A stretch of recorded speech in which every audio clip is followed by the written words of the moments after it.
नमस्कार. ग्रंथाली प्रतिभांगणमध्ये आपल्या सगळ्यांचं मनापासून स्वागत. आज काहीतरी विशेष या कार्यक्रमाचा तिसरा भाग आज ग्रंथाली प्रतिभांगणमध्ये सादर होत आहे. आधीच्या 2 भागांमध्ये आपण 2 विषयांवर प्रकाश टाकला होता. पहिल्या भागामध्ये कर्णबधिरता या विषयावरती चर्चा झाली होती, तर दुसऱ्या भागामध्ये दृष्टीदोष या विषयावरती मार्गदर्शन करण्यात आलं होतं. आणि आजच्या काहीतरी विशेषच्या तिसऱ्या भागामध्ये अध्ययन अक्षमता या विषयावर मार्गदर्शन करण्यासाठी आणि आपल्या सगळ्यांशी संवाद साधण्यासाठी ग्रंथाली प्रतिभांगणमध्ये बालरोग न्यूरोलॉजिस्ट आणि विकासात्मक विकार विशेषज्ञ डॉक्टर मोना गजरे आलेले आहेत. मॅडम, आपलं प्रतिभांगणमध्ये खूप खूप स्वागत. अध्ययन अक्षमता हा विषय आणि ही समस्या खरं तर आपल्या आजूबाजूला अनेकदा असते, पण ती आपल्या लक्षात येतेच असं नाही. हा विषय प्रामुख्याने प्रकर्षाने प्रकाश झोतात आला तो तारे जमीन पर या चित्रपटामुळे, की त्यातला जो ईशान होता हा वरवर पाहता एक नॉर्मल वाटणारा विद्यार्थी होता, पण त्याला खोडकर समजलं गेलं, वात्रट समजलं गेलं, याला अभ्यासाकडे ओढा नाही, पण त्याचा प्रॉब्लेम काहीतरी वेगळाच होता. आणि त्या सिनेमापासून अध्ययन अक्षमता हा विषय प्रकाश झोतात आला आणि त्याच्यावर अधिकाधिक पालकांचं लक्ष वेधलं गेलं, की आपलं मूल जेव्हा अभ्यासात मागे पडतं, त्याला लेखन, वाचन, गणितीय संकल्पना या समजत नाहीत आणि त्याची शालेय प्रगती जी आहे एकूणच त्याच्यामध्ये अधोगती असते, तेव्हा नेहमीच काही त्याची कारणं अशी काही नसतात, की ते मूल जे आहे ते अभ्यासाकडे दुर्लक्ष करणारं आहे किंवा मस्तीखोर आहे, तर त्याचा संबंध काहीतरी डिसॅबिलिटीशी असतो. आणि तेव्हापासून मला वाटतं अध्ययन अक्षमता ही एक मुलांमध्ये असलेली समस्या आहे हा विषय सगळ्यांसमोर आला. आणि अर्थातच या कार्यक्रमामधून आपण या विषयावरती डॉक्टर मोना मॅडम यांचं मार्गदर्शन आपल्याला मिळणार आहे. या प्रश्नाकडे आपण कसं बघू शकतो आणि पालक आपल्या मुलाच्या संदर्भात जर काही समस्या असेल तर त्यावर काय उपाययोजना साधू शकतात, या सगळ्याच विषयांवरती चर्चा आजच्या कार्यक्रमामध्ये होणार आहे. डॉक्टर मोना गजरे यांचा जवळपास 25 वर्षांचा अनुभव आहे या क्षेत्रातला.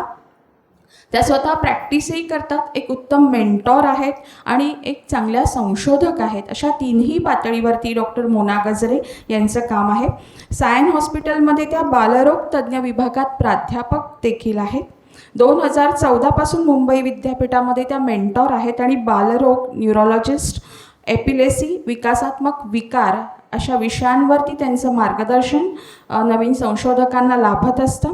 राष्ट्रीय आणि आंतरराष्ट्रीय पातळीवरती त्यांचे रिसर्च पेपर सादर झालेले आहेत. विविध जर्नल्समधूनही त्या लेखन करत असतात. अतिशय तज्ज्ञ अशी व्यक्ती या क्षेत्रातील आज आपल्याला मार्गदर्शन करण्यासाठी आलेली आहे. मी डॉक्टर मोना गजरे यांचं स्वागत करण्याची विनंती प्रवीण शिंदे सर यांना इथे करत आहे.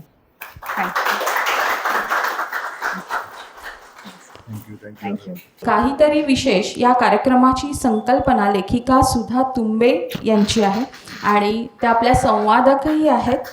तर यापुढील कार्यक्रमाची सगळी सूत्रं मी आपल्या आजच्या या कार्यक्रमाच्या संवादक लेखिका सुधा तुंबे यांच्याकडे सुपूर्द करते. धन्यवाद अश्विनी. मोनाताई, ग्रंथाली परिवारात आपलं सहर्ष स्वागत आहे. थँक्यू. सगळ्यांनाच खूप प्रश्न आहेत. आपण अश्विनीने सांगितलं तसं तारे जमीन पर सिनेमा 2007-2008 साली आला आणि अचानक सगळ्यांना म्हणजे हा फारच बहुचर्चित विषय झाला, लर्निंग डिसेबिलिटी किंवा अध्ययन अक्षमता. आता आपण 3 टप्प्यात आपलं हे काम, हे आजचं आपलं डिस्कशन असेल. तर पहिल्यांदा आम्हाला एक प्रश्न आहे की जो विषय आहे आजचा, तुम्ही आता पिडियाट्रिक न्यूरोलॉजिस्ट आहात, बरोबर. त्याच्यातही डेव्हलपमेंट डिसऑर्डर्स म्हणजे विकासात्मक विकार ह्याचं तुमचं स्पेशलायझेशन आहे. आणि अजून कठीण म्हणजे अध्ययन अक्षमता. ह्याच्याकडे तुम्ही कशा काय वळलात? म्हणजे खरंच कौतुक वाटतं. आणि जरा सांगाल का आमच्या सगळ्यांना की तुमच्या प्रवासाबद्दल? आम्हाला सगळ्यांना ऐकायला नक्कीच आवडेल. तर मागील तुम्ही जसं म्हटल्याप्रमाणे माझं म्हणजे मी एक लेक्चरर म्हणून BMC मध्ये लागलेले आणि त्यावेळेत मी ॲक्च्युली NICU म्हणजे जे जन्माला लहान बाळ येतं, शिशु येतं, ते शिशु इंटेन्सिव्ह केअरमध्ये साधारण 5 ते 6 वर्ष अनुभव होता. त्यानंतर मला ऑस्ट्रेलियामध्ये एक फेलोशिप करायचं चान्स मिळाला, पण त्या दरम्यान मी ठरवलं की इंटेन्सिव्ह केअरमध्ये अजून अनुभव घेऊन मग पुन्हा इंडियामध्ये येऊन, भारतात येऊन मला कार्य करायचं होतं. पण त्या दरम्यान अशा काही घडामोडी झाल्या आणि मी ICU मध्ये NICU मध्ये काम चालू ठेवलं. हे कुठे ऑस्ट्रेलिया? नाही, इथे भारतात नायर हॉस्पिटल रुग्णालयात. म्हणजे हो. आणि त्यामध्ये त्याच वेळेला 2007 आणि 2008च्या दरम्यान तारे जमीन पर पिक्चर आला आणि मला आठवतंय की नायर त्या 1995 मध्ये सायन रुग्णालयामध्ये लर्निंग डिसेबिलिटी क्लिनिक हे चालू झालेलं आणि 2005च्या दरम्यान मध्ये नायर हॉस्पिटलमध्ये रुग्णालयात हे क्लिनिक चालू झालं. 2007 मध्ये जेव्हा पिक्चर रिलीज झाला तारे जमीन पर, तेव्हा आमिर खान आलेला नायर रुग्णालयामध्ये सगळ्या डॉक्टरांना, नेतरांना भेटायला. आणि त्यावेळेला जेव्हा तिकडे नायर रुग्णालयात LD क्लिनिक चालू झालं त्यावेळेला मी लेक्चरर असताना माझा थोडासा त्याच्यामध्ये म्हणजे मुलांना ते बघणं वगैरे हे ते माझा आणि असा इंटरेस्ट जागरूक झाला.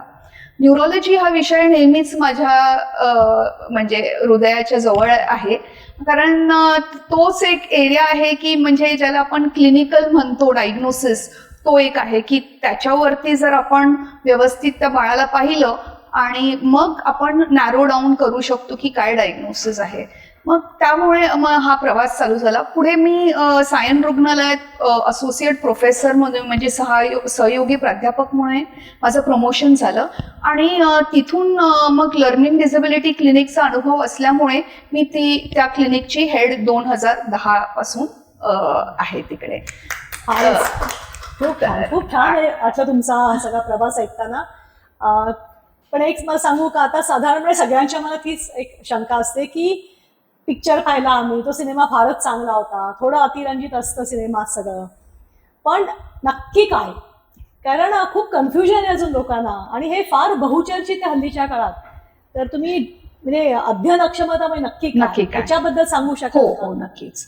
तर कसं आहे की आपण म्हणतो साधारण पुअर स्कॉलॅस्टिक परफॉर्मन्स किंवा स्कॉलॅस्टिक बॅकवर्डनेस 15 ते 20% आहे प्रेव्हिलन्स किंवा हा जो त्यांचा परफॉर्मन्स असतो, प्रावीण्य जे असते ते 15 ते 20% मुलं मागे असतात. म्हणजे 100मधून 15 किंवा 20 मुलं. पण सगळ्यांनाच अध्ययन अक्षमता नसते, त्याची वेगवेगळी कारणं असतात. तर जगातील संशोधनाने असं आपल्याला कळालेलं आहे, आढळलेलं आहे आणि माझ्या पण संशोधनामधून भारतात सुद्धा प्रेव्हलन्स जे आपण म्हणतो की अध्ययन अक्षमतेचं 5 ते 10% आहे. म्हणजे 100मधून 5 किंवा 10 मुलांना अध्ययन अक्षमता असते. म्हणजे समजा आपले SSCचे वर्ग 60 मुलांचे असतील तर त्या वर्गामध्ये ऍटलीस्ट एक मुलाला 60 मुलांच्या वर्गांमध्ये ऍटलीस्ट एक मुलाला अध्ययन अक्षमता असेल, एवढा त्याचा प्रेव्हिलन्स आहे. तर तसं पण तर मग बाकी कारणांमुळे मुलं का मागे असतात?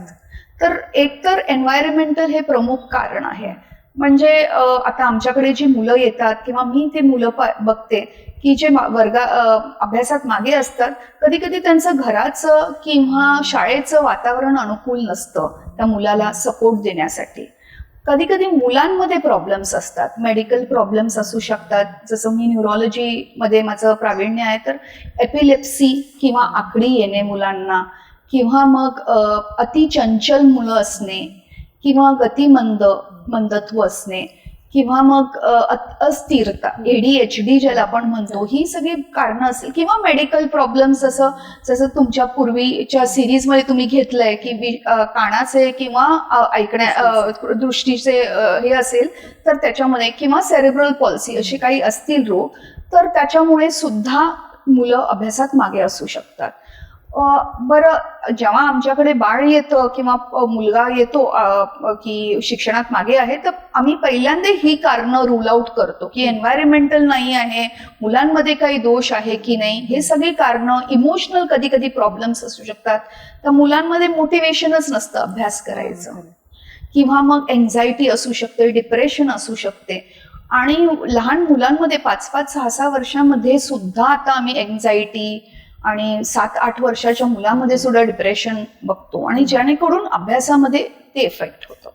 कधी कधी डेव्हलपमेंटचा प्रॉब्लेम असतो, म्हणजे मोटर डेव्हलपमेंट किंवा कोऑर्डिनेशन, म्हणजे त्याला अक्षरं पेन्सिल पकडता येत नाही, व्यवस्थित अक्षरं गिरवता येत नाही. हे सगळे जर आम्ही रूल आउट केले कारणं मेडिकल, मग आम्ही अध्ययन अक्षमतेसाठी आम्ही चाचणी करतो. बरं, अध्ययन अक्षमता स्पेसिफिक लर्निंग डिसऑर्डर आता त्याचं नाव आहे, आणि हे 3 प्रकारचे असतात. एक तर डिसलेक्सिया किंवा रीडिंग प्रॉब्लेम किंवा वाचन अक्षमता. आणि डिसलेक्सिया हा शब्द म्हणजे डिस म्हणजे ॲबनॉर्मल आणि लेक्सिया म्हणजे रीडिंग, म्हणजे ॲबनॉर्मल रीडिंग किंवा प्रॉब्लेम्स. तर त्याच्यामध्ये रीडिंगचं मेन अफेक्शन असतं, आणि ही जगामध्ये सगळ्यात जास्त संशोधन केलेलं सब टॉपिक आहे लर्निंग डिसेबिलिटी आणि अध्ययन अक्षमतेमध्ये. दुसरं कारण असू शकतं डिसग्राफिया. दुसरा प्रकार आहे डिसग्राफिया. डिसग्राफिया म्हणजे ॲबनॉर्मल, ग्राफिया म्हणजे रायटिंग, म्हणजे लिहिण्यामध्ये अक्षमता असू शकते. आणि तिसरं आहे डिसकॅल्क्युलिया. डिसकॅल्क्युलिया म्हणजे मॅथमॅटिक्समध्ये. त्याच्यामध्ये ह्या 3ही प्रकारामध्ये सगळ्यात कमी संशोधन झालेलं आहे ते डिसकॅल्क्युलियामध्ये आणि डिसग्राफियामध्ये. बहुतेक जी मुलं आढळतं आपल्याला ते डिसलेक्सियाची मुलं आढळतात. कारण तेच नाव आम्ही जास्ती ऐकलंय. आणि आता हळूहळू आपल्याला पालक भेटतात आणि मग ते सांगतात की म्हणजे कसं काय चाललंय, तर नाही त्याला गणिताची अक्षमता आहे. म्हटलं कसं काय तुम्हाला समजलं बाबा, म्हणजे आम्हाला असं हे फारच हे वाटतं की असं गणितातच कसं काय समजलं. बरोबर. तर त्याला ठोस काय पडताळे असतात का बघायला ओके, गणिताच्या किंवा ह्या सगळ्या ह्याच्यासाठी? म्हणजे तुम्ही डिसलेक्सिया म्हणताय, डिसग्राफिया म्हणताय आणि डिसकॅल्क्युलिया म्हणताय, बरोबर. या सगळ्यासाठी ठोस पडताळे असतात का? कसं कळतं आपल्याला? तर आम्हाला जनरली कसं असतं की एक तर आम्ही मुलाची मेडिकल हिस्ट्री घेतो किंवा त्याची डेव्हलपमेंट हिस्ट्री, की मूल सगळे जे आपण टप्पे म्हणतो, वाढीचे टप्पे, मोटर माइलस्टोन्स, म्हणजे चालणं कधी चालू केलं बाळाने, मग लिहिणं वगैरे. कारण काय, शिक्षण ह्या शेवटचा टप्पा आहे. मेन बाळाचं जेव्हा डेव्हलपमेंट होते ते ब्रॉड जे त्याचं फाउंडेशन असतं हे 5 माइलस्टोन्स मध्ये असतं. एक तर मोटर माइलस्टोन्स ज्याला आम्ही म्हणतो की चालणं, बोलणं, चालणं वगैरे, आणि नंतर बारीक माइलस्टोन्स, फाईन मोटर म्हणजे लिहिणं वगैरे कसं आहे, तर कधी ते अचीव्ह झालं, कुठल्या वयाप्रमाणे ते, प्रत्येक वयाच्या प्रमाणे त्यांनी अचीव्ह केलंय का, बोलणं कसं आहे, मुलाचं कळतं का त्याला बोललेलं, आणि तो स्वतः बोलायला कधी लागला, त्याची सोशल स्किल्स कसे आहे, त्याचे कम्युनिकेशन स्किल्स कसे आहे, इतर टप्पे जसं तो कधी इंडिपेंडंट त्याचं स्वतःचं ड्रेसिंग, अनड्रेसिंग, अंघोळ करणे, हे टप्पे कसे, त्याच्यामुळे आम्हाला त्याचा विकास कसा आहे हे समजतं. कारण विकास त्याचा जर एज प्रमाणे असेल तर ऑब्व्हियसली बाकीचे जे टप्पे असतात की विचार करायची क्षमता, अभ्यासामध्ये त्याची हुशारी, हे आपोआप एज प्रमाणे डेव्हलप होतात.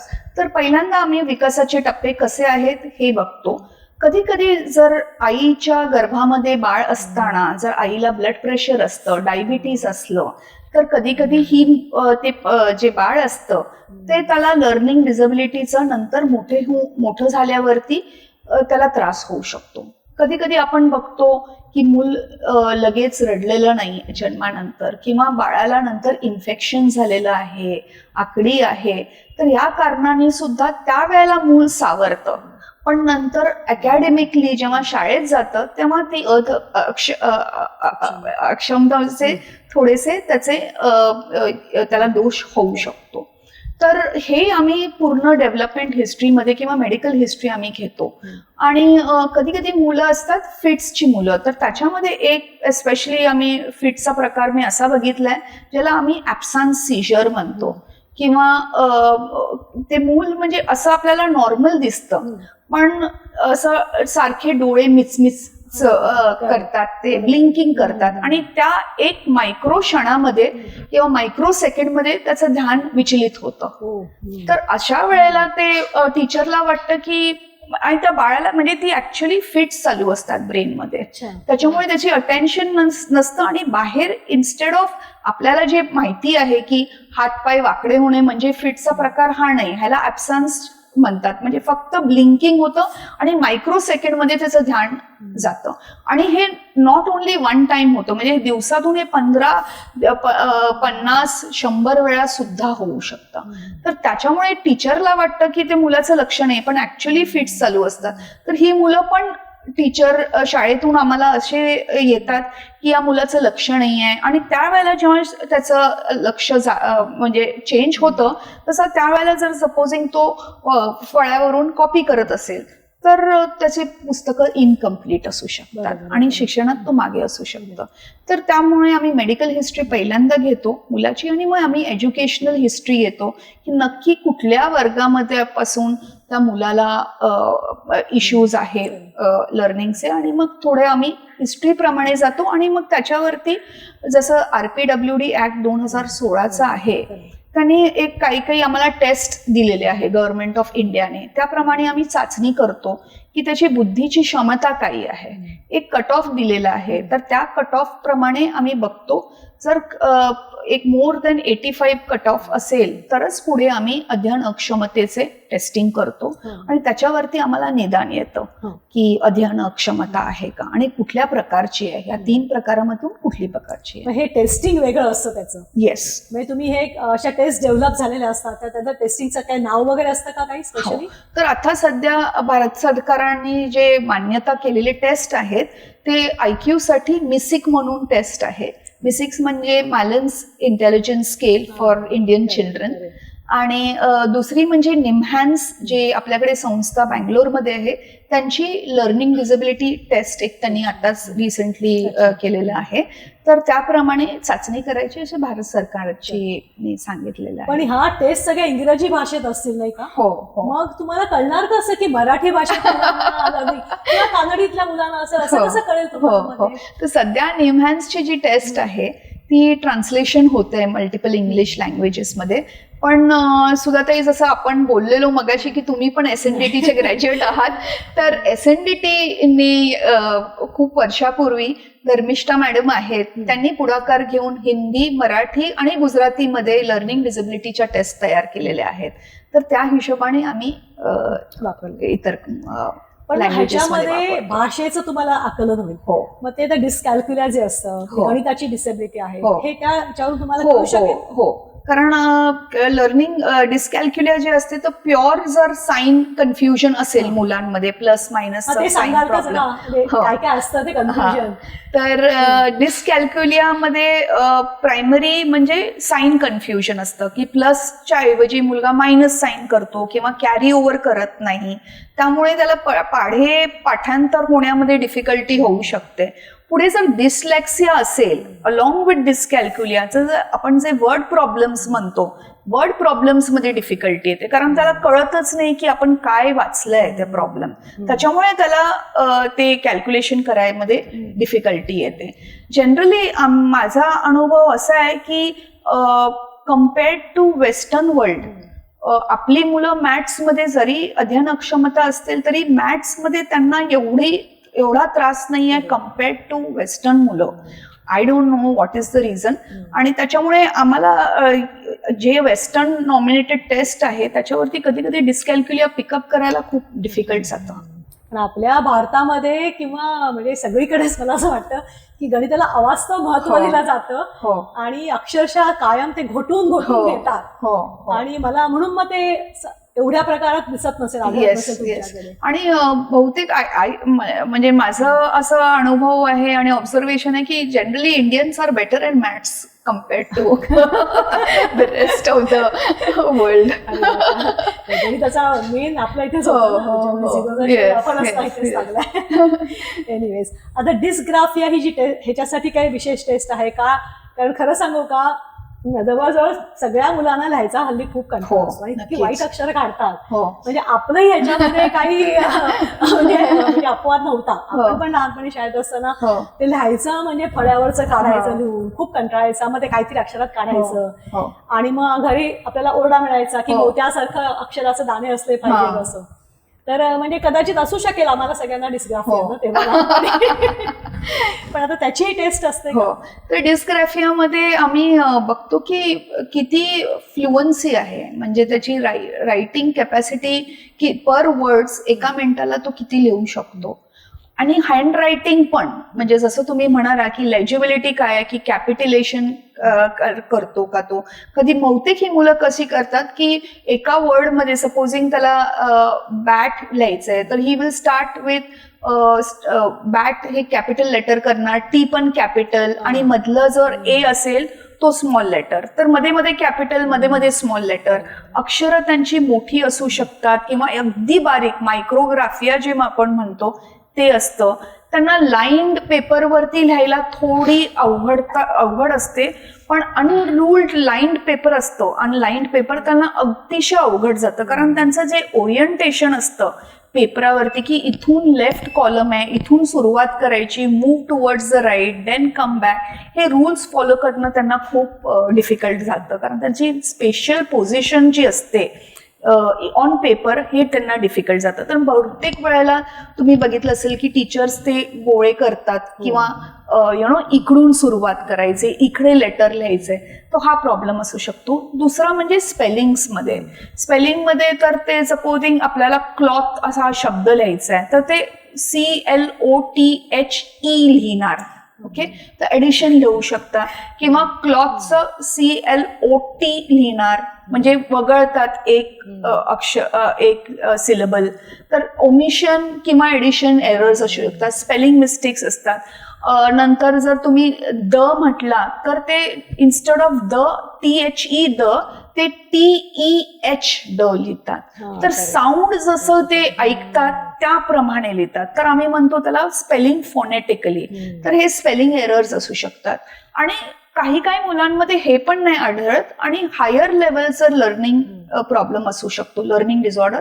त्याला आम्ही म्हणतो रिटन कॉम्प्रिहेन्शन, म्हणजे जे वाचलंय त्याने ते त्याला, किंवा त्याचं जे थॉट्स आहे, तर आम्ही बघतो की ओरली मुलगा व्यवस्थित बोलतो, ओरली तो एक्सप्रेस करू शकतो, पण जेव्हा लेखणीमध्ये येतं रिटन एक्सप्रेशन त्याच्यामध्ये तफावत असते. तर ही एक कॅरेक्टरिस्टिक आम्ही साईन म्हणतो अध्ययन अक्षमताची.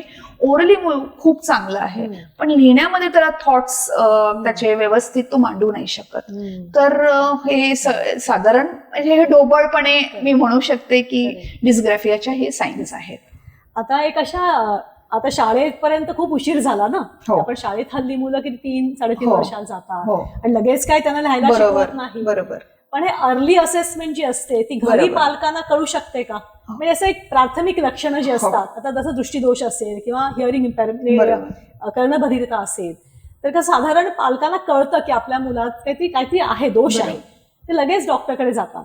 तसं ह्याच्याबद्दल अध्ययन अक्षमतेच्या बाबतीत काही पालकांसाठी ठोस अशा आहेत का चाचण्या? तर उत्तम प्रश्न आहे. तर जनरली शासनातर्फे सांगितलेलं गेलंय की मोर दॅन 8 वर्षाच्या पुढे जो मूल असेल तरच सर्टिफिकेट किंवा प्रमाणपत्र येण्यासाठी त्या मुलाला अलाउड आहे. पण आपण तेवढा वेळ, जसं तुम्ही म्हणाला, तेवढी थांबायची आवश्यकता नाहीये, कारण काय लवकर जर कळालं तर रेमिडिएशन आहे, तर त्या टेक्निक्सने आपण मुलाला थोडं हेल्प करू शकतो. तर जनरली जसं मी म्हटलं की विकासाचे टप्पे, विकासाच्या टप्प्यामध्ये जर मूल डिले असेल, ज्याला आम्ही डेव्हलपमेंटल डिले म्हणतो, तर सपोजिंग तो मूल चालायला उशिरा लागला किंवा पेन्सिल पकडायला उशिरा लागलेला आहे, फाईन मोटर स्किल्स मध्ये डिले आहे, आणि लँग्वेज ही खूप इम्पॉर्टंट गोष्ट आहे. कारण काय, जसं आपण म्हटलं की अभ्यासामध्ये लँग्वेज बोलल्यानंतर, अंडरस्टँडिंग केल्यानंतर मग ते वाचायचं, मग लिहिणं, असे वेगवेगळे विकासाचे हे टप्पेच आहेत. म्हणजे जे अकॅडमिक टप्पे हे शेवटी विकासाचे टप्पे आहेत. त्याच्यामुळे जर बेसिक टप्पा लँग्वेजमध्ये जर प्रॉब्लेम असेल डिले असेल लँग्वेजमध्ये तो ऑब्व्हियसली अकॅडमिक डिले नंतर होऊ शकतो. दुसरं म्हणजे आपण अतिचंचलता, अस्थिरता मुलांमध्ये जर असेल, म्हणजे जर आपण म्हटलं की आपण वाचताना जर आपल्याला काय, जर अंधारात आपण वाचत असेल तर ट्यूबलाईट लागते, त्या हिशोबानेच मुलाला एका ठिकाणी बसवलं पाहिजे आणि त्याला कळलं पाहिजे, ते टीचर जे बोलते ते त्यांनी व्यवस्थित समजून कंप्लाय केलं पाहिजे, मगच त्याचं अंडरस्टँडिंग आणि अभ्यास व्यवस्थित होतं. तर जर अस्थिरता असेल, म्हणजे मूल सारखं वर्गामध्ये फिरत असेल किंवा अति चंचल असेल, त्याचं लक्षच नाहीये टीचर काय बोलते, तर ऑब्व्हियसली ह्याचा लर्निंग वरती प्रभाव होऊ शकतो. तर हे जे आहेत जनरली जसं तुम्ही म्हणाला प्ले स्कूलमध्ये 3.5-4 वर्षापर्यंत ही लक्षणं कळतात आपल्याला. तर असं जर पालकांना वाटत असेल की फाईन मोटरमध्ये प्रॉब्लेम आहे मुलाचा, अस्थिर मूल आहे, अतिचंचल मूल आहे किंवा लँग्वेजचे प्रॉब्लेम्स असतील, तर त्यांनी त्यावेळेला डॉक्टरांशी संवाद साधावा. आणि मग त्यावेळेला जर आपल्याला एक ढोबळ ऑफिस प्रॅक्टिसमध्ये सुद्धा आम्ही थोडंसं टेस्टिंग करतो आणि आम्हाला वाटतं, तेव्हा आम्ही म्हणतो की अध्ययन अक्षमताची सस्पिशन असते किंवा आम्ही म्हणतो ते मूल ऍट रिस्क आहे. पुढे जर त्याच्यावरती मेडिसिन्स दिले किंवा मग त्याच्यावरती थेरपी रेमिडिएशन केली आणि इतर ऑक्युपेशनल थेरपी वगैरे केली, तर मे बी 8 वर्षाला ते जाऊ शकतं. आता हे अनुवंशिकतेनं येतं का? काही कारणं आहे मुलांमध्ये अनुवंशिकतेचे, पण ते कुठली नक्की जीन आहे ही अजून त्याच्यावरती संशोधन चाललेलं आहे. अनुवंशिकता आहे मी म्हणते, कारण की जी मुलं मी पाहिलेली आहे सायन रुग्णालयामध्ये, तर म्हणजे जुळ्या मुलांमध्ये हे जास्त आढळतं, तर त्याच्यामुळे ते अनुवंशिक असू शकतं. पण इतर बाकी मोस्टली कारण मल्टीफॅक्टोरल, म्हणजे कधी कधी जीन्समध्ये असते, कधी एन्व्हायरमेंटमुळे असतं, कधी मुलामध्ये दोष असू शकतो, कधी गर्भधारणामध्ये प्रॉब्लेम असल्यामुळे ते असू शकतं. त्याच्यामुळे मल्टीफॅक्टोरल आहे. आता टिपिकल लक्षणं सांगू शकाल या मुलांची? जसं मी अभ्यासात सांगितलं त्याप्रमाणे. आणि डिस्लेक्सिया जसं आपण म्हटलं की रीडिंग कन्फ्युजन, म्हणजे जे मूल वाचताना सपोजिंग बी आहे तर डी म्हणून वाचणे. सो जसं साइन कन्फ्युजन डिस्कॅल्क्युलियामध्ये असतं, तसं रीडिंगमध्ये हे लेटर वर्ड रिव्हर्सल किंवा मिरर इमेजेस वाचतात. आणि त्याच्यानंतर मग वाचताना सुद्धा जसं लिहिण्यामध्ये ओमिशन करतात, म्हणजे ऍड करतात एक हे अल्फाबेट, तसं ते वाचताना पण तसंच करतात. बरं, पुढे वाचताना इतकं ते लेबोरियस असतो वाचणं, म्हणजे एकदम अडखळत जे आपल्याला 1 मिनिटामध्ये आपण पूर्ण पॅसेज वाचतो रेग्युलर रीडर, ते त्यांना 5 ते 10 मिनिटं लागतात. बरं, ते वाचल्यानंतर ते इतके लेबोरियसली लेटर बाय लेटर वाचतात की तो वाक्य संपल्यावरती त्यांना लक्षात येत नाही बाबा मी काय वाचलं. त्याच्यामुळे आपण विचारलं त्याला तू काय वाचलं, त्याचं कॉम्प्रिहेन्शन नसतं. तर त्याच्यामुळे हे म्हणजे त्यांचं नॉट ओन्ली स्पीड अफेक्टेड असतो, त्यांचं अंडरस्टँडिंग पण अफेक्टेड असतं. तर साधारण ही मुलं बघतात. आता परवाच्याच माझ्या प्रायव्हेट क्लिनिकमध्ये एका मुलाला मी बघितलं, 9वीतला मुलगा आहे आणि त्याला मी एक इंग्लिश पॅसेज दिलेला आहे वाचायला.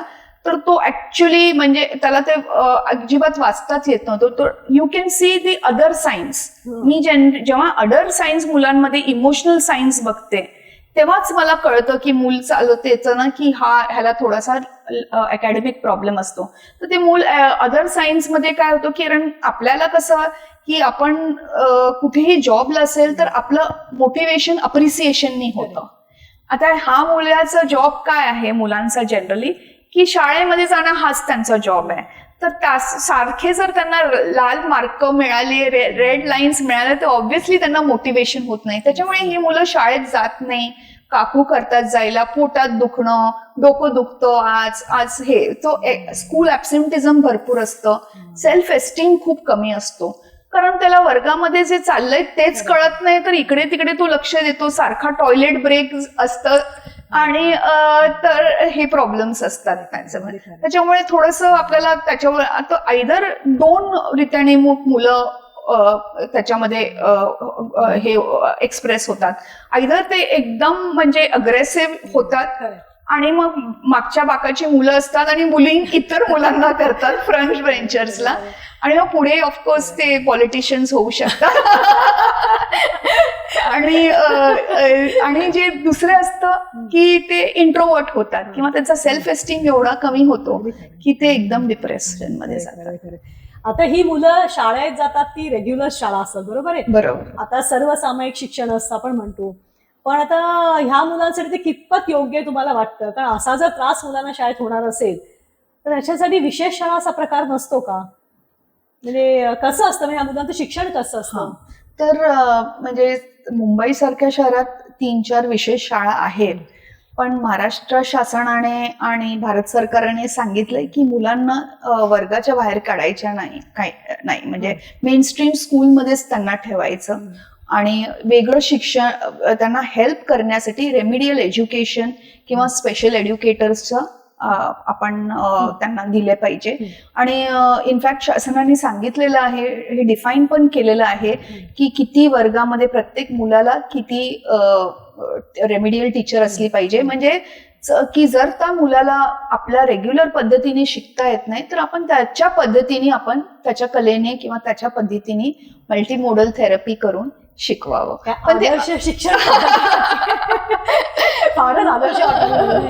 वर्गात 40-40 मुलं असतात, म्हणजे ते कसं ते पहिल्यांदा त्या मुलाला अध्ययन अक्षमता आहे हे त्या शिक्षिकेला कळायला पाहिजे. ते कळून मग त्याचं ते मुलं त्याला चिडवत असतात आणि ह्याच्यामुळे त्या मुलाच्या कलाने शिक्षण घेणं आणि वर्गात एवढी मुलं असतात, म्हणजे बहुतेक पालक काय करतात की जेव्हा आमच्याकडे येतात तर आम्ही खूप सिव्हिअर लर्निंग प्रॉब्लेम्स असेल, जसं मी सांगत होते की 9वीतला मुलगा होता आणि त्याला 7वीतलं सुद्धा इंग्लिश मधलं पाठांतर म्हणजे वाचता येत नव्हतं. हे मराठी मीडियमचं मुलं होतं का? नाही, हा इंग्लिश मीडियमचं. ते फार वाईट. मला वाटलं मराठी मीडियमचं असेल तर कधी कधी खूप खेडेगावातल्या मुलांना नाही जमत इंग्रजी वाचायला. नाही, अशा वेळी त्यांना लेबल आपण करू शकतो. बरोबर. तर त्याला अजिबात म्हणजे तो फक्त अल्फाबेट लेवलवरती वाचत होता आणि 9वीत हा मुलगा होता, कारण काय ती पॉलिसी होती शाळेची की नो फेल पॉलिसी. आणि मग अशी बहुतेक वेळेला आम्हाला 8वीत 9वीत मुलं येतात जी फक्त अल्फाबेट म्हणजे साधारण सिनियर केजी ज्युनियर केजी या लेवलवरती आहे. जर डिफरन्स अकॅडमिक डिफरन्स 2 ते 3 वर्ष असेल तर आपण रेमिडिएशननी वगैरे कव्हर करू शकतो, ते पण लहान ग्रेड्समध्ये, म्हणजे 6वीच्या आत, 6वी 7वी पर्यंत. पण पुढे गेल्यावरती आपला फोकस स्टडी स्किल्स वरती असतो. त्याच्यामुळे जर लवकर मूल आलं आमच्याकडे आणि आम्हाला कळतं की लर्निंग अध्ययन अक्षमता आहे किंवा उशीर आलं तर आम्ही त्यांना सांगतो, आणि खूप सिव्हिअर ही तफावत असेल 4-5 वर्षाची म्हणजे ग्रेड्सची तफावत असेल तर आम्ही सजेस्ट करतो ओपन स्कूलिंगचा पर्याय. NIOS म्हणून ओपन स्कूलिंग जे आहे ते एशियामधलं सगळ्यात मोठं ओपन स्कूलिंग भारत रन करतं आणि त्याच्यामध्ये आपण 5 विषय घेऊ शकतो. आणि ते बेसिकली जेव्हा NIOS चालू झालेलं ओपन स्कूलिंग ह्या विषय भारताने चालू केलेलं की जी आपली मुलं आहेत की जे शिक्षण पूर्ण करू नाही शकले, म्हणजे ते जॉब करतात, तर नाईट स्कूल्समध्ये ओपन स्कूलिंग म्हणजे जॉब करता करता शिक्षण करावं हा प्रमुख कारण होतो NIOS चालू करणार आहे. पण आपल्या मुलांना अध्ययन क्षमतेच्या मुलांना पण हे चांगलं वाटतं. तर आम्ही काय करतो की भरपूरचे सेंटर्स आहे NIOS वाले, तर तिथे मुलं जाऊन 5 विषय चूज करतात. तर प्रत्येक एक विषय ते दरवर्षी देऊ शकतात, अशी पण प्रोव्हिजन आहे NIOS मध्ये. आणि 10वी आणि 12वी पर्यंत NIOS होतो आणि मग पुढे मग वोकेशनल कोर्सेस वगैरे करू शकतात मुलं. आणि सवलती असतात त्या मुलांना शिक्षणात काही? म्हणजे आता मुलांनी ठरवलं की पालकांनी ठरवलं की आमच्या मुलाला आम्ही सर्वसामायिक शिक्षणच देणार, आम्हाला विशेष शिक्षण नकोय, बरोबर, किंवा NIOS नकोय. अशा सर्वसाधारण सर्वसामायिक शिक्षण पद्धतीत या मुलांना काही विशेष सवलती असतात? नक्कीच, विषय सोडायचं वगैरे असं? नक्कीच. तर सुधाताई, महाराष्ट्र शासन ह्याच्यामध्ये एकदम प्रगत आहे आणि महाराष्ट्र शासनाने पूर्ण भारतात पहिल्यांदा पुढाकार घेऊन या मुलांना सवलती दिलेल्या आहेत. आपल्या महाराष्ट्रासाठी जय महाराष्ट्र. जय महाराष्ट्र. तर सवलती म्हणजे मुलांना जर प्रमाणपत्रामध्ये अध्ययन अक्षमता आली तर मग त्यांना सेंटर जवळ मिळतं. प्रत्येक एका तासाला 15 मिनिटं एक्स्ट्रा, 15 ते 20 मिनिटं एक्स्ट्रा त्यांना मिळतं वेळ, कारण काय, जसं आपण म्हटलं की त्यांची स्पीड कमी असते, तर स्पीड करेक्ट करायला कधी कधी. आणि अध्ययन अक्षमता जसं आपण म्हटलं की विजन मध्ये किंवा कर्णबधिरता किंवा स्वमग्नता ज्याला आपण ऑटिझम म्हणतो, हे स्पेक्ट्रम डायग्नोसिस आहे. म्हणजे कधी कधी मुलं माइल्ड असतात, काही मॉडरेट असतात, काही सिव्हिअर असतात. तर सिव्हिअर मुलांचं रायटिंग जर डिस्ग्राफिया प्रॉब्लेम असेल तर त्यांना रायटर पण मिळतो जो 2 ग्रेड्स लेसर असेल. म्हणजे 10वीतला मुलगा असेल तर त्याला 8वीतला रायटर मिळतो. मॅथ्स असेल तर तो मॅथ्स 10वीला कधी कधी ड्रॉप करून ऑप्शनल सब्जेक्ट्स पण घेऊ शकतात. म्हणजे 7वीचं मॅथ्स घेऊन ऑप्शनल सब्जेक्ट्स. आणि डिस्लेक्सिया जर असेल तर आपल्याकडे एज्युकेशनमध्ये 3 लँग्वेज पॉलिसी आहे. म्हणजे हिंदी, मराठी आणि इतर अजून एक लँग्वेज असते. तर ते 2 लँग्वेजेस ड्रॉप करून एक प्रायमरी लँग्वेज घेऊन आणि विथ ऑप्शनल सब्जेक्ट्स हा मुलं, म्हणजे एवढ्या सवलती आहे. पण भाषा असायलाच पाहिजे, भाषा एक असायला पाहिजे. पण त्याला डिस्लेक्सियाला जर भाषेचाच प्रश्न असेल तर किती कठीण आहे ना. हो हो हो हो.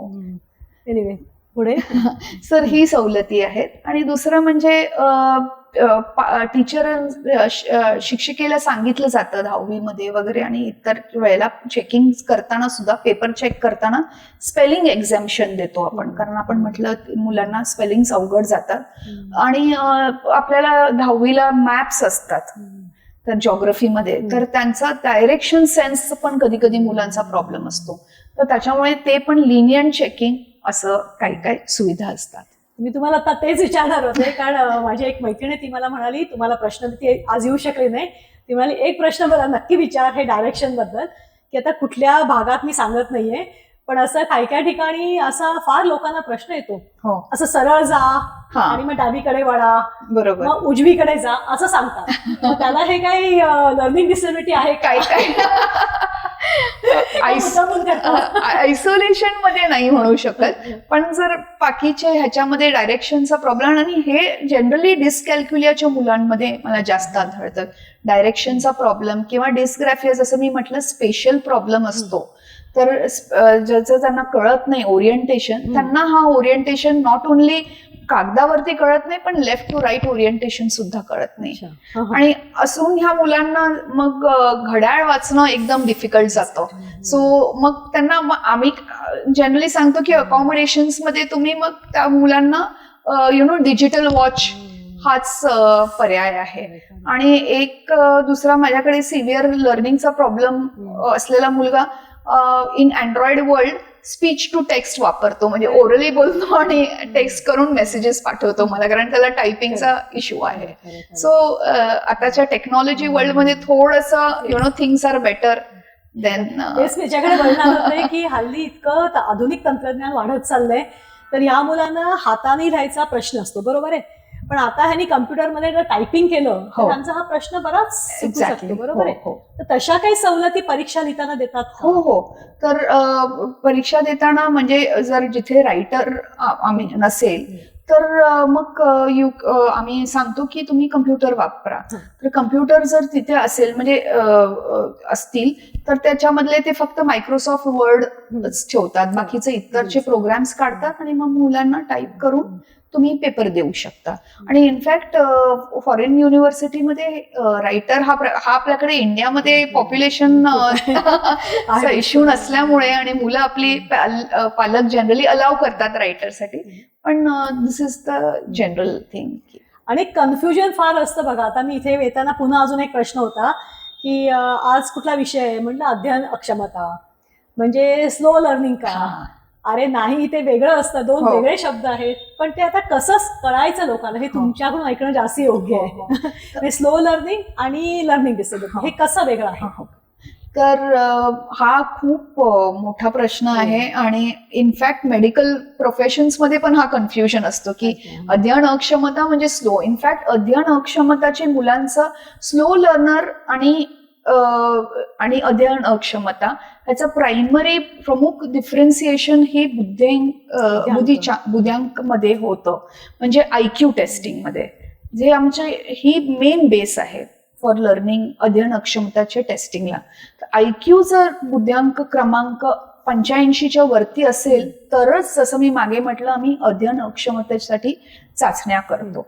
आणि बुद्ध्यांक क्रमांक अंक जर 85 पेक्षा कमी असेल हा. तर आम्ही त्यांना स्लो लर्नर म्हणतो. अच्छा. स्लो लर्नर म्हणजेच अभ्यासामध्ये स्लो असणे बिकॉज बुद्धिमत्ता कमी आहे म्हणून.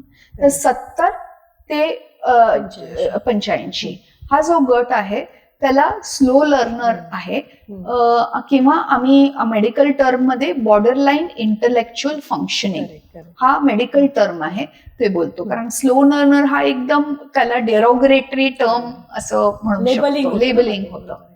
तर जसं मी म्हटलं, बुद्ध्यांक चाचणी नंतरच आपण डिसाईड करतो की अध्ययन अक्षमता, कारण अध्ययन अक्षमताची मुलं एकदम क्रिएटिव्ह असतात आणि हुशार असतात. जसं I think Tom Cruise is very well known person. Abhishek Bachchan 2 पिक्चरांमध्ये, इनफॅक्ट 1 पिक्चर आता रिसेंट हिंदीमध्ये झाला तेव्हा he was learning disability, he was shown in the movie. Tom क्रूजचं म्हणायचं झालं तर ही कॅनॉट रीड, तो स्क्रिप्ट वाचू नाही शकत मूवीजचे, तर ते टेक्स्ट टू ऑडिओ करतात. म्हणजे ते ऑडिओने ऐकतात स्क्रिप्ट आणि त्याप्रमाणे ही पाठांतर करतात डायलॉग्सचं, असं ऐकून. बात आहे. खरंच छान. म्हणजे असं नाहीतर एक असं खूप टेन्शन असतं ना की आता ह्या मुलांचं पुढे काय. तर हे ऐकताना फारच म्हणजे असं फार सकारात्मकता वाढायला लागली. ह्यांचं मग आर्थिक पुनर्वसन कसं होतं? आता हे टॉम क्रूज, अभिषेक बच्चन ह्या फार विरळा केसेस आहेत, पण सर्वसाधारण आपण जे म्हटलं 5 ते 10% लर्निंग डिसेबिलिटी असते, तर त्या मुलांचं आता शिक्षण झालं, NIOS 12वी झाली, पुढे त्यांनी विद्यापीठात जाऊन काय व्होकेशनल ट्रेनिंग घेतलं. नोकरीच्या दृष्टीनं काय? नोकरीच्या दृष्टीने आता RPWD 2016 प्रमाणे 3% रिझर्वेशन ह्या मुलांना दिलेलं आहे गव्हर्नमेंटनी, की गव्हर्नमेंट जे जॉब्स असतात त्याच्यामध्ये त्यांना रिझर्वेशन असते. पुढे मी ह्या मुलांना आता गव्हर्नमेंटच्या नियमाप्रमाणे 18 वर्षाच्या खाली जर मुलांना चेक केलं असेल अध्ययन अक्षमतेचं, तर 18 वर्षाच्या पुढे त्यांना चेक करावंच लागतं पुन्हा एकदा, आणि तेव्हा त्यांना परमनंट डिसेबिलिटी म्हणतो. 18च्या खाली ही टेम्पररी डिसेबिलिटी आहे.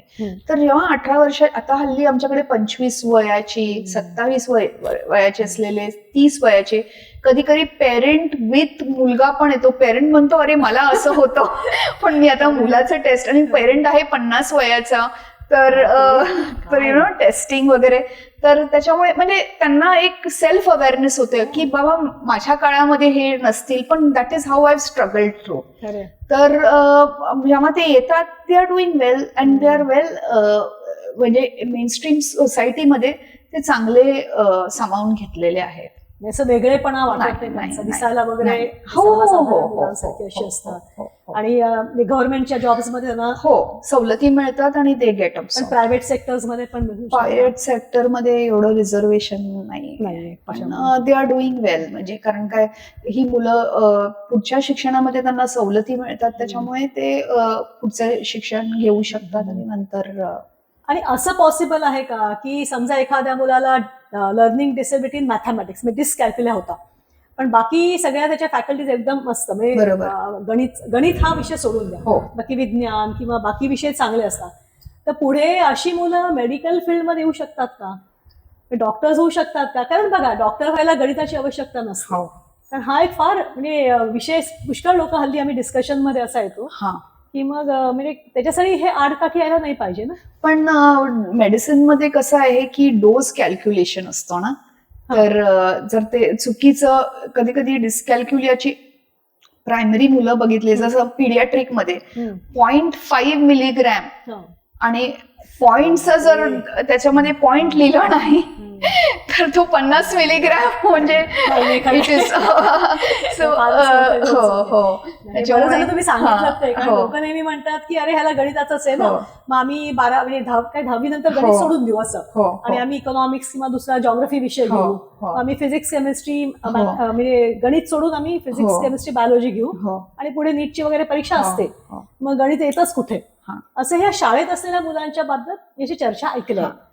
पण हे तुम्ही फार बरोबर सांगितलंय की हे फारच भयावह आहे सगळं.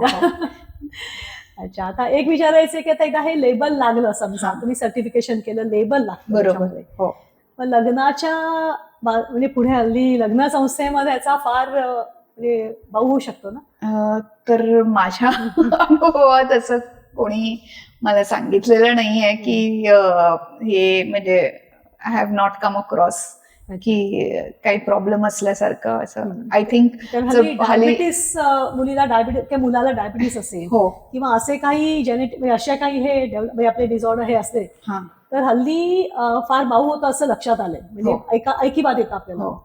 Medical problems of course definitely disclose केले पाहिजे.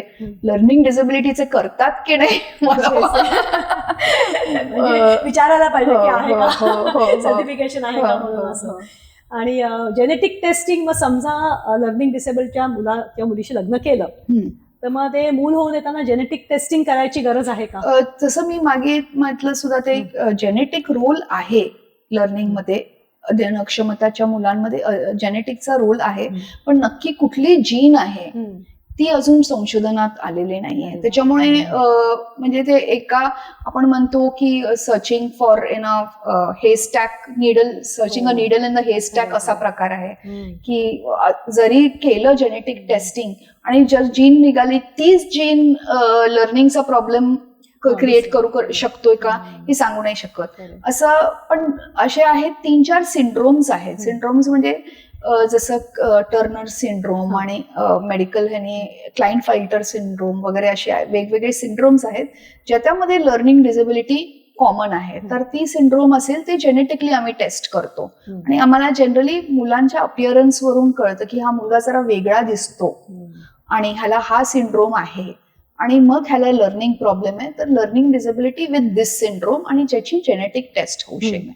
असे बोटावरती मोजणारे 4-5 सिंड्रोम्स आहेत.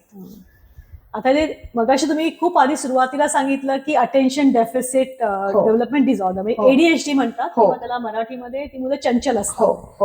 तर हे चंचलता आणि अध्ययन अक्षमता एक म्हणजे एकत्र असू शकतं का? हो हो नक्कीच. आणि इनफॅक्ट 50% मुलं जी लर्निंग अध्ययन अक्षमता असते त्यांच्याबरोबर ADHD किंवा अस्थिरता पण असू शकते. हे आमच्या रिसेंटली आम्ही एक संशोधन केलं त्याच्यामुळे आम्हाला कळलं 40 ते 50% मुलांमध्ये अध्ययन अक्षमतेमध्ये ADHD असू शकतं. हे जे न्यूरो डेव्हलपमेंटल कंडिशन्स आहेत, अध्ययन अक्षमता, ADHD, स्वमग्नता, ऑटिझम, हे कधी एकटं येत नाही. त्यांच्याबरोबर एक साथीदार घेऊनच येतात जनरली. त्याच्यामुळे ही भरपूर कॉमन कंडिशन आहे. ह्यालाच परसेप्च्युअल व्हिज्युअल इम्पेअरमेंट म्हणू शकतो आपण, संवेदना, दृष्टीची संवेदना.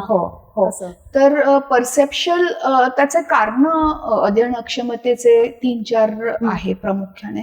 एक तर ऑडिटरी परसेप्शन प्रॉब्लेम असू शकतो, म्हणजे ऐकण्यात चूक होते. म्हणजे बाकी त्यांचं कानाचं टेस्टिंग वगैरे सगळं नॉर्मल असतं, पण जे आपण बोलतोय म्हणजे जर स्त्रिया म्हणतात की नवऱ्याबद्दल की मी जे बोलते ते ऐकतच नाही आणि ऐकायलाच येत नाही, परसेप्शन नसतं, त्याप्रमाणे या मुलांना परसेप्शन नसतं.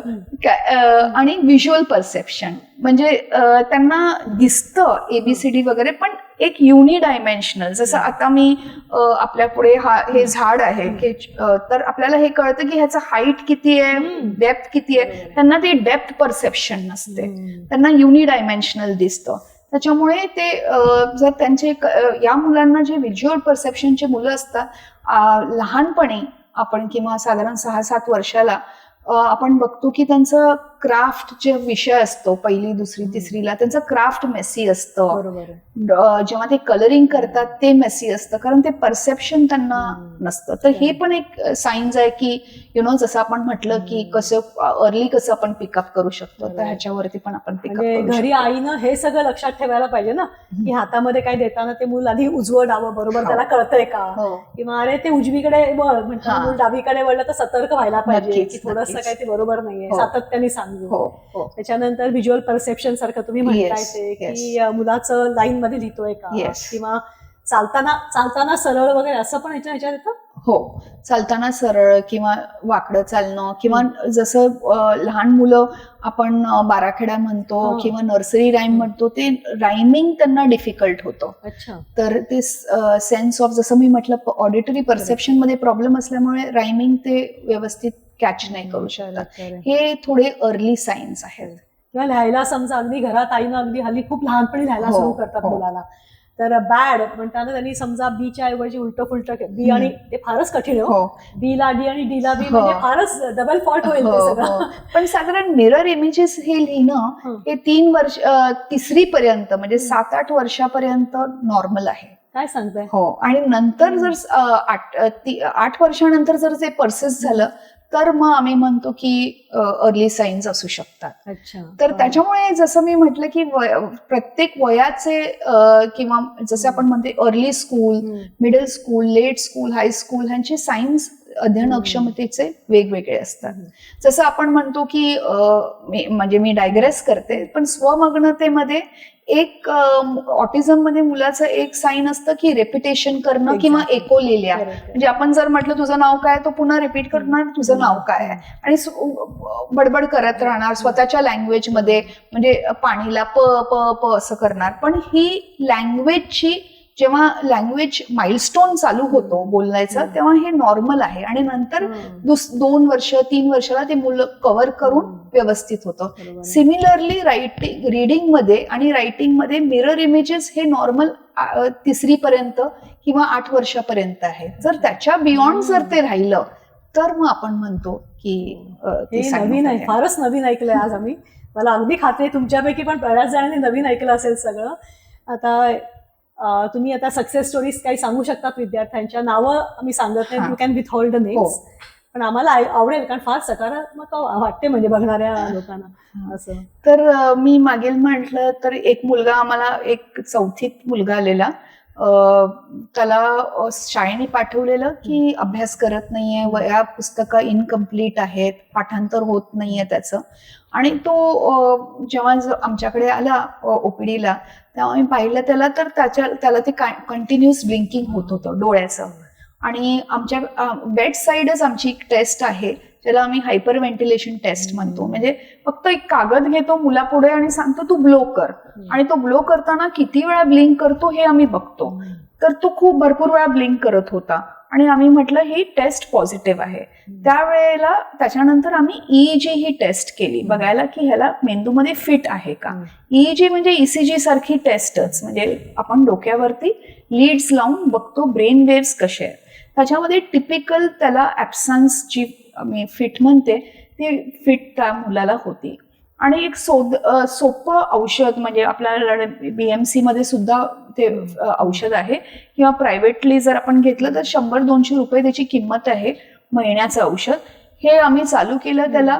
3 महिन्यानंतर तो मुलगा आला, ती फिट पूर्ण कंट्रोलमध्ये होती आणि एकदम मॅजिक सारखं त्याचे लर्निंग प्रॉब्लेम्स पण झाले, सॉल्व्ह झालेले, पुस्तकं वह्या तो सगळं कम्प्लीट करत होता, मेमरी इम्प्रूव्ह झाली, आई खुश, मुलगा खुश. So that was very good diagnosis. फार महत्वाचं असतं ना.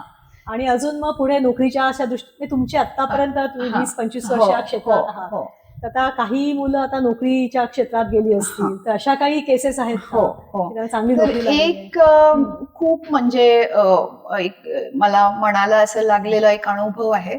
तो मुलगा एक मोठा मुलगा म्हणजे होता, जो एक म्हणजे ग्रॅज्युएशन 22-23 वर्षाचा मुलगा आलेला आणि त्याला आणलेलं त्याच्या भावाने जो 15-16 वर्षाचा होता, म्हणजे 10वीहून 11वीत होता मुलगा.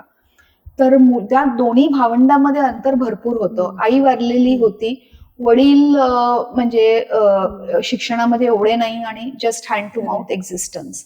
हा मुलगा अभ्यासात 7वी-8वी मध्ये अभ्यास म्हणजे त्याला अध्ययन अक्षमता होती, पण कुणी त्याला पिकअप केली नव्हती आणि त्याच्यामुळे तो शाळेबाहेर गेलेला 7वी-8वी मध्ये. मग पुढे तो वाईट संगतीत गेला, सिगरेट, ड्रग्ज ह्याच्यामध्ये सगळीकडे वाहत गेला तो. आणि जसं त्याचा धाकटा भाऊ मोठा होत गेला आणि त्यांनी जेव्हा तो अभ्यास करत होता जेव्हा त्यांनी गुगल करून त्यांनी बघितलं की अरे माझ्या भावाला, म्हणजे तो भाऊ असायचा पण प्रेमळ असा होता मोठा भाऊ, आणि त्याला कळालं की ह्याला अभ्यासामध्ये हा त्रास आहे म्हणून त्या धाकट्या भावाला कळालं आणि मग तो त्या मुलाला घेऊन आमच्याकडे सायन शिव रुग्णालयात आलेला आणि मग त्याची चाचणी आम्ही केली आणि त्याला खरंच खूप सिव्हिअर लर्निंग प्रॉब्लेम होतं. मग आता 25 वयाला पुढे त्याचं पुनर्वसन कसं, मग आम्ही NIOSचा पर्याय दिला त्याला आणि ओपन स्कूलिंग तर्फे ह्या धाकट्या भावाने 11वीला तो बसला, त्याला ते 10वीला बसवलं त्याच्याबरोबर NIOSला. त्यांनी त्या धाकट्या भावाने त्याला शिकवलं, धाकट्या भावानी मोठ्या भावाला शिकवलं. तसंच मग ते एकत्र दोघांनी 12वी केली आणि मग ग्रॅज्युएशन आता.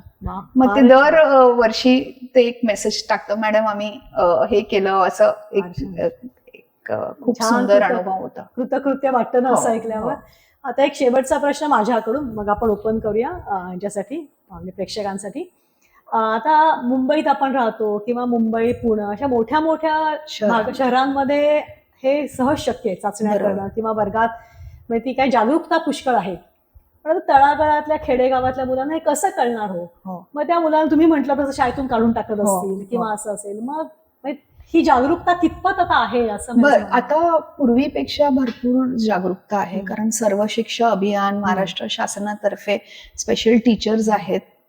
तर सर्व शिक्षा अभियान काय असतं थोडं सांगाल का? सर्व शिक्षा अभियान हे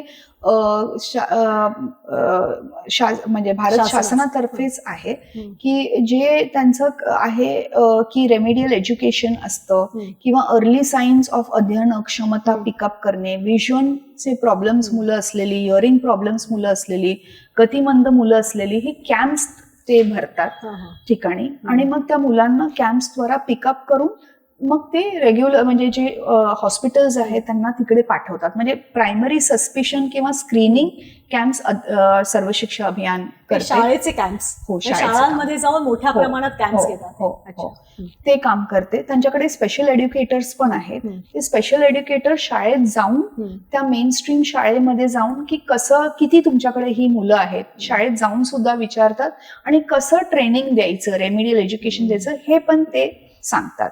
तर हे सरकारचं मोठं एक शासनाचं एक मोठं हातभार आहे आपल्याला एज्युकेशन मध्ये. आणि महाराष्ट्र शासनाने सांगितलेलं आहे की ठिकठिकाणी मेडिकल कॉलेजेसमध्ये अध्ययन अक्षमतेचे सेंटर्स असले पाहिजे. तर मुंबई सोडून नागपूरला, त्याच्यानंतर रत्नागिरी, सिंधुदुर्ग या एरियाजमध्ये सुद्धा अध्ययन अक्षमताचे सगळीकडे आहेत. आणि जागरूकतेसाठी काही हे मग महाराष्ट्र शासनातर्फे किंवा असं आपल्या भारत सरकारतर्फे काही असे चालू असतात साधारण ऑनगोईंग प्रोग्राम्स असतात, टीचर ट्रेनिंग प्रोग्राम्स असतात. हे खेड्यातले जे शिक्षक असतात त्यांच्यासाठी ट्रेनिंग प्रोग्राम्स असतात, टीचर ट्रेनिंग प्रोग्राम्स असतात. त्यांनी शासनाने नंतर एक चेकलिस्ट दिलेली आहे सगळ्या शाळेमध्ये की जर हे मुलांमध्ये जर एक 10 प्रश्नाची चेकलिस्ट आहे आणि त्याच्यामध्ये जर 3 प्रश्न जर मुलगा फेल झाला तर मग तुम्ही रिफर करा अध्ययन अक्षमतेच्या टेस्टिंगसाठी. खूपच छान, म्हणजे फारच मोठ्या प्रमाणात चाललंय. फक्त हे आता म्हणजे सगळ्यांनी याचं फॉलोअप करायला पाहिजे, एवढंच महत्वाचं आहे. आणि ह्या बाबतीत मी तुम्हाला एक शेवटचं एक माझा म्हणजे एक इन्सिडेंट सांगते आयुष्यातला आणि मग आपण प्रेक्षकांसाठी ओपन करू.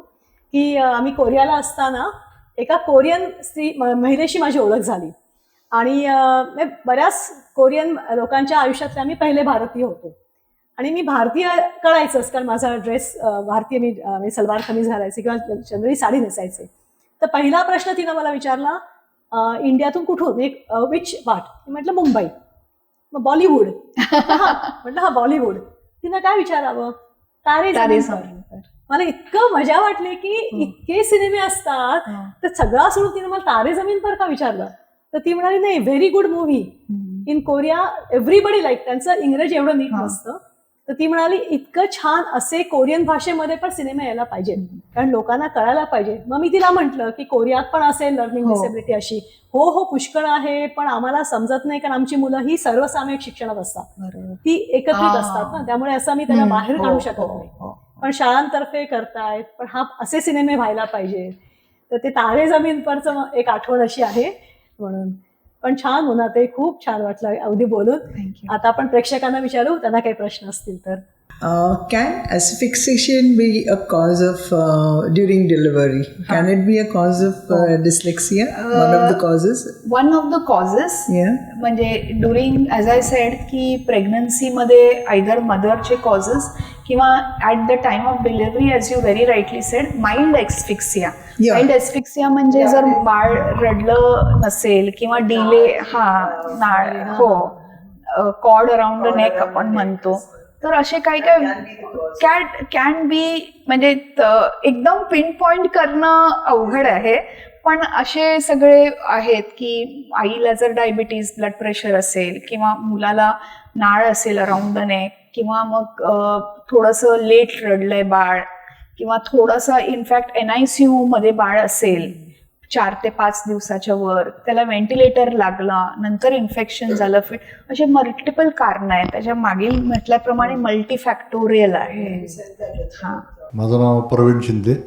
आता जे आपण डिस्कशन केलं, म्हणजे ही शेवटी हा एखाद्या जीवनातला ॲक्सिडेंट पण आला पाहिजे, म्हणजे असा जन्म होणं. मग आपण वी शुड थिंक हा मोठा सामाजिक प्रॉब्लेम आहे असं मला वाटतं. म्हणजे पालकांनी पहिलं ते ॲक्सेप्ट केलं पाहिजे. तर तो ॲक्सेप्टन्स लेवल, कारण सर्व पिअर प्रेशर खूप असतं. म्हणजे आता डॉक्टरचं मुलगा डॉक्टरच व्हायला पाहिजे, बरोबर, असं असतं ना. म्हणजे सगळेच मुलांना हुशारच मुलं पाहिजे असतात सगळ्या फॅमिलीजना. तर मग हा ॲक्सेप्टन्स, म्हणजे मी माझा स्वतःचा अनुभव सांगतो की तो ॲक्सेप्टन्स माझ्याकडे तसं जर वाटलं तर मी खूप माझा प्रॅक्टिकल अनुभव आहे की मी खूप मोठ्या मनाने ॲक्सेप्ट केलं, त्याचा सर्व अभ्यास केला. किंवा मग मी कधी त्यांना मुलांना असंच व्हायला पाहिजे, मी आहे म्हणून मी चार्टर्ड अकाउंटंट आहे म्हणजे मुलांनी CA व्हायलाच पाहिजे, तर असं कधी त्यांना प्रेशर केलं नाही. मग त्याच्यामध्ये मला वाटतं जे मल्टिपल इंटेलिजन्स आहेत, म्हणजे काहीतरी मग त्या शोधून काढलं की याच्यामध्ये काय प्लस पॉईंट असू शकते, आणि मग ती करिअर त्याला डेव्हलप केली, आणि त्याच्यामध्ये by grace of God I am successful. कारण मग त्यामुळे त्याचं रिहॅबिलिटेशन छान होऊ शकलं. म्हणजे ही कुठल्या याच्यामध्ये आवड आहे आणि तीच करिअर देणं. तर मला वाटतं हा समाजाने, आणि तसा समाज असं असतो असं मला अनुभव आहे की लोक असं समजून घेतात. म्हणजे सगळ्या अशा मुलांना, किंवा कारण सगळीच मुलं हुशार आणि रँकर्स असू शकत नाही ना. कारण ही रॅट मार्क, कारण आपल्या इथे अध्ययन फक्त मार्क्समध्ये बघितलं जातं ना, की मग त्यामुळे मला वाटतं out of the way career choose करणं, किंवा त्याला आपल्याला शेवटी लाईफ आहे, लाईफमध्ये त्याला शेवटी आपल्याला एक्झिस्टन्स त्याला द्यायला पाहिजे, लाईव्हलीहूड द्यायला पाहिजे त्याला काहीतरी. तर मला वाटतं ह्या आपण कारणांचा विचार केला, पण आता हे झालेल्या गोष्टी असतील तर त्या रेक्टिफाय बाय ट्रेनिंग अँड, म्हणजे त्यांनाच मोटिवेट करून की त्यांना अजून वाचन करा, लिहा, म्हणजे ॲट अ ॲडल्ट एज, अशा प्रकारे मी तसं केलं म्हणजे माझ्या याच्यामध्ये, माझ्या लाईफमध्ये. आणि तशी करिअर देऊन त्या मुलांना पुढे आणून मग त्यांना त्यामुळे असं काय इन्फेरिटी कॉम्प्लेक्स येऊन दिला नाही. इन्फेरिटी किंवा हा असं आहे तसं आहे, किंवा घरामध्ये चर्चा करताना सुद्धा. तर मला वाटतं तो acceptance should be very very 100%, खूप हाय लेवलचा. मग पालकच समजा नाराज असतील, निगेटिव्ह बोलत असतील, तर मग मुलं पण तसंच करतील. असं माझा एक शेअर करावं असं वाटलं मला अनुभव. आणि म्हणजे कारण ही औषधाने बरं होण्यासारखं नाही, हे शेवटी थेरपी इज बिहेवियर ना. म्हणजे आपण त्यांच्याशी कसं वागतोय, त्यांना काय काय कामावर येतोय.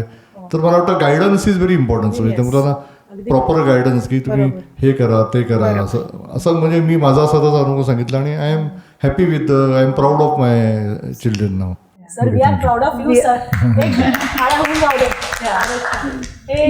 Thank you sir for sharing. आणि तोच एक मेन आधारस्तंभ आहे. जसं तुम्ही म्हणाला, जे आहे अध्ययन अक्षमता जे आहे ते आहे, तर आमचं तेच असतो पर्याय. जेव्हा आम्ही सर्टिफिकेट प्रमाणपत्र देतो सायनला, तेव्हा आम्ही एक ग्रुप काउन्सिलिंग सेशन ठेवतो पेरेंट्ससाठी. त्याच्यामध्ये आम्ही सांगतो की प्रमाणपत्राचे फायदे सवलती काय, एज्युकेशनल, हे एज्युकेशनल लागलं. जसं तुम्ही म्हणाला, एज्युकेशन भाग आहे आयुष्याचा, ती पूर्ण आयुष्य नाही आहे. तर acceptance is a big challenge आणि बॅरियर फॉर अस. ते ब्रेक करणं आणि पेरेंट्सला समजवणं, कारण लर्निंग, अध्ययन अक्षमता ही इनविजिबल डिसेबिलिटी आहे. जसं I am sorry to say that, but vision किंवा हिअरिंग किंवा फिजिकल डिसेबिलिटी ही दिसून येते. तर जनरल सिम्पथी पण असते जनरल पब्लिकची. अध्ययन अक्षमतामध्ये इनविजिबल असल्यामुळे त्यांना वाटतं मूल खोडकर आहे, लेझी आहे, पेरेंट्सच जास्त ओव्हर पॅम्पर्ड आहे, हा सगळा विषय. मग त्याच्यातून बाहेर पडून एक्सेप्ट करणं आपल्या मुलाला. पण आपण घरी एक्सेप्ट करतो, पण इतर लोक काय बोलतात आहे, आणि जेवढं लवकर म्हणून जसं सुधाताई तुम्ही म्हणाला लवकर जर डायग्नोसिस झालं एक्सेप्टन्स लवकर येतं आणि मेन म्हणजे कोर असतो मुलाचा सेल्फ एस्टीम. Correct. तो सेल्फ एस्टीम कॉन्फिडन्स जोपर्यंत त्याला जास्त खोलवर जात नाही तोच जात नाही आणि वी कॅन एबल टू सावरू शकतो आपण वेळेत तेवढं व्यवस्थित त्याचं रिहॅबिलिटेशन होतं. आणि शेवटी ॲज अ पालक आपलं हे पण गायडन्स असतं. आम्ही नेहमी सांगतो की तुम्ही पाहिजे तर मुलाची पर्सनॅलिटी एक टेस्ट आणि करिअर गायडन्स बघा. कल कुठे आहे आणि त्याची पर्सनॅलिटी आणि टेम्परामेंट काय आहे, त्याला आवड त्याची पॅशन काय आहे आणि तिकडे जर आपण काही करू शकतो पुढचे आयुष्याची वाटचाल तर ती सगळ्यात that is the best way. आणि हल्ली काय असतं माहितीये का अजून एक की हे घरात आजी आजोबा म्हणजे वयस्कर माणसं असतात. मग हे पण मी बघितलंय की त्या आई वडिलांना काहीतरी तरुण आई वडील हल्ली फार सतर्क आहेत. मग त्यांना संशय आलेला असतो की मुलाचं बरोबर नाही अभ्यासात.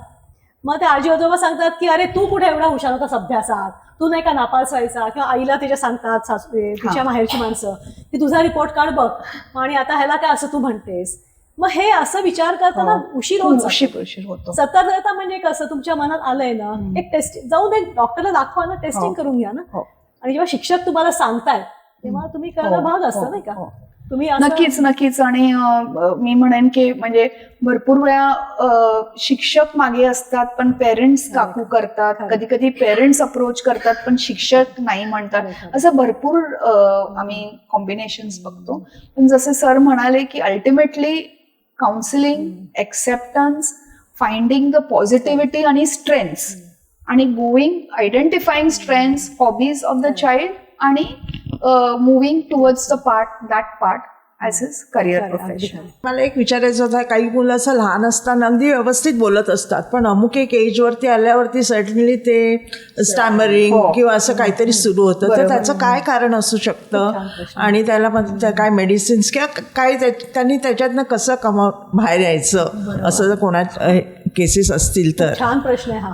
तर ते विचारायचं होतं मला जरा. तर स्टॅमरिंग पण एक कधी फेज असते मुलांची 2 ते 3 वर्षापर्यंत आणि नंतर 3 ते 4 वर्ष 5 वर्षापर्यंत स्टॅमरिंग असू शकतं मुलांमध्ये. आणि त्याच्यामध्ये जनरली मी बघितलं मुलांचं जे थिंकिंगची कॅपॅसिटी आहे आणि बोलण्याची त्याच्यामध्ये तफावत असते. म्हणजे मूल फास्ट विचार करतोय पण ते बोलण्यामध्ये एवढं इम्पेशंट असतं की वॉन्ट्स टू टॉक फास्ट आणि त्याच्यामुळे स्टॅमरिंग होऊ शकतं. तर माझी मुलगी आलेली आहे, ती स्पीच थेरपी करते फर्स्ट इयरमध्ये आणि ती सांगेल की तिच्याकडे भरपूर येतात मुलं असे स्टॅमरिंगचे. तर त्याच्यामुळे ते स्पीच थेरपीमध्ये ते सांगतात की पॉज घ्या, ब्रीथ करा आणि स्लोली एक एक शब्द बाहेर म्हणजे उच्चारा तुम्ही, जेणेकरून स्टॅमरिंग कंट्रोल होऊ शकते. बोलण्याची त्याच्यामध्ये तफावत असते. विचार करण्याची पातळी फास्ट असते आणि बोलायच्या मध्ये तेवढं त्याचं स्पीड नसतो, त्याच्यामुळे होऊ शकते. नाही टंग टाय वगैरे नाही. किंवा कधी कधी घाबरून पण मुलं करतात ना. कारण शिक्षकांनी प्रश्न विचारला आमच्या शाळेत वर्गात वगैरे आम्ही मुलींना पाहिलंय की त्यांना असं लिहून व्यवस्थित असायच्या, प्रश्न विचारले की त्यांची बोलतीच बंद व्हायची किंवा तताफा म्हणतो तसं व्हायचं. आम्ही त्याला फोबिया शब्द म्हणतो की म्हणजे शाळेला एन्झायटी असल्यामुळे ते बोलायला घाबरतात आणि मग सिच्युएशनल एन्झायटी आम्ही म्हणतो त्याला. तर त्याच्यामुळे सुद्धा शिक्षकांची भीती असणे, कधी कधी म्युटिझम.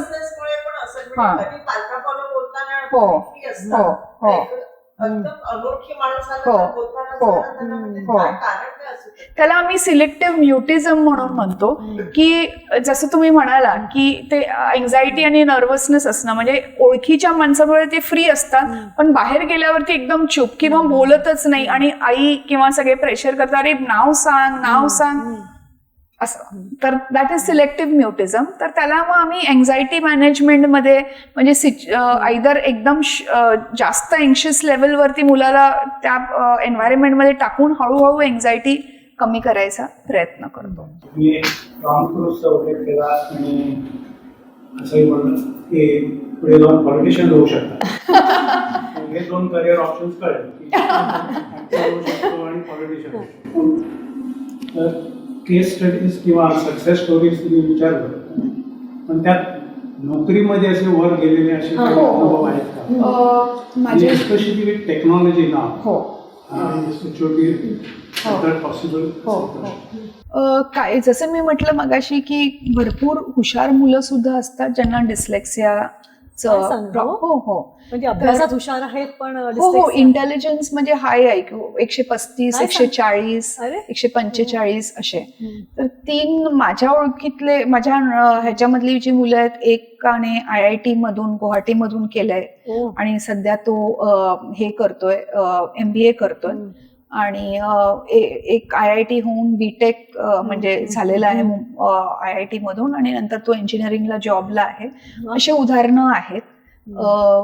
मेडिसिन मध्ये सध्या आमच्याकडे एका मेडिकल कॉलेजमध्ये एक मुलगी 2nd MBBS ला आहे, ती फर्स्ट आहे. तर हे आहे. बाकीची मुलं लॉ करतात, कोणी लॉ मध्ये आहेत. आर्ट्स मध्ये खूप त्यांचं म्हणजे दे आर व्हेरी गुड. कारण काय जसं म्हणतो आपण की देव एक दरवाजा बंद करतो तो दुसरा उघडू पडतो. तर कमर्शियल आर्ट किंवा फाईन आर्ट्स किंवा आर्ट इज व्हेरी गुड. एक मुलगी माझ्याकडे आलेली, ती मस्त इतकी सुंदर कार्टून्स म्हणजे बाहेर बसल्या बसल्या सुपर कार्टून्स आणि हे ते तो ग्राफिक्स मध्ये ती गेलेली आहे.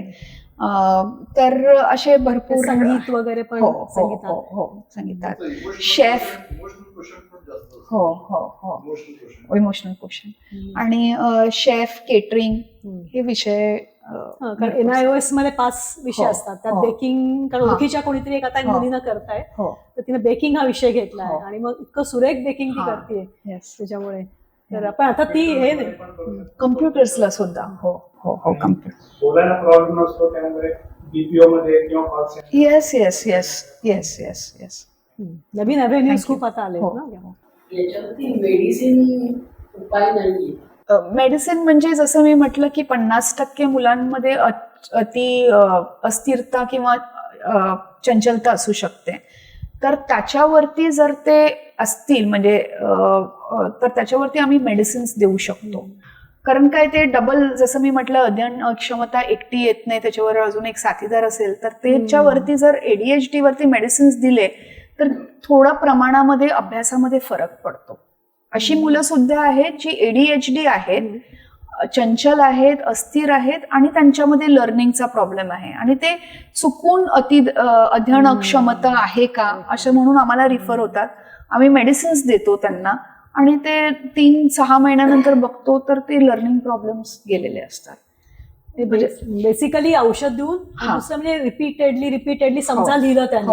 तर हे तुम्ही म्हणजे पुन्हा रेपिटेशन रेमिडियल टेक्निक्स त्याच्यानंतर अकॉमोडेशन्स देऊन ते आणि स्वतः जसं वय वाढतं जसं 7वी 8वीत जातं ते स्वतःला त्यांना कळतं की आपली ही लर्निंग स्टाईल आहे. तर त्यांना ते फक्त सपोर्ट करून आयडेंटिफाय करायचं की ही लर्निंग स्टाईल आहे आणि जसे सर म्हणाले की त्यांना फक्त आश्वासन द्यायचं तू तुझा मार्ग निवड, मी पाठीशी आहे असं जरी म्हटलं 2 शब्द तरी दॅट इज गुड इनफ. खरे पूर्वीच्या काळी जी घोकमपट्टी करायचे त्याच्यामुळे बहुतेक पूर्वी एवढी जागरूकता नव्हती पण तेव्हाही असेल, पण ही घोकमपट्टी असल्यामुळे मुलांना तेवढा प्रश्न समाजात नव्हता हा अध्ययनक्षमतेचा असं असेल.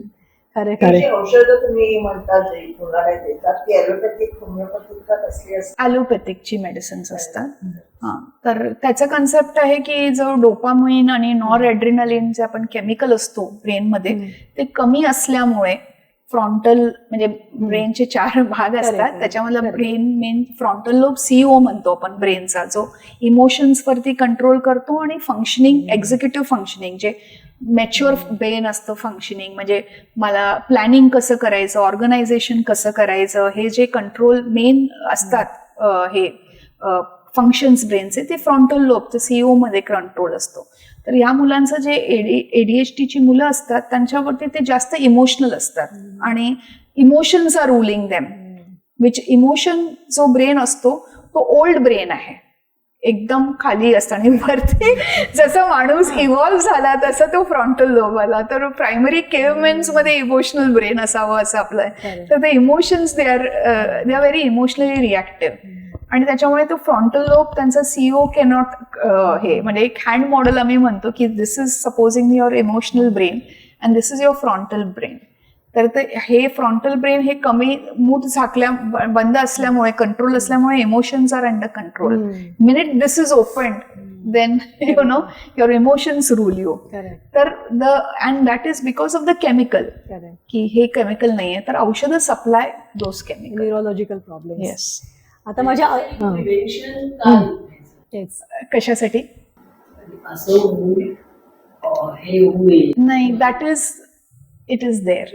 आहे तसं. There is nothing which you cannot prevent, we can manage. खूप छान, मस्त. म्हणजे एकदम सगळ्या प्रश्नांना तुम्ही छान आम्हाला सांगितलं. आणि तारे जमीन पर होतं तेव्हा, आता मी म्हणेन तारका माझ्या Oh my God, thank you so much. म्हणजे हा एक छान प्रवास झालाय. आणि नक्की म्हणजे महाराष्ट्राच्या कानाकोपऱ्यातून हा मराठी भाषेतून आम्ही मुद्दामून ग्रंथाली कार्यक्रम करतेय, का तर मराठी भाषेत असा कार्यक्रम नाहीये. आणि हिंदी पण कधी कधी समजत नाही लोकांना, अगदी ज्या तळागाळातले असतात त्यांना. तर त्यांना हे सगळं समजावं आणि ह्याच्यातून सतर्कता निर्माण व्हावी, जागरूकता निर्माण व्हावी. आणि त्यासाठी तुम्ही फार छान हे आजचं सेशन केलंय, म्हणून ते खरंच तुमचे धन्यवाद. थँक्यू.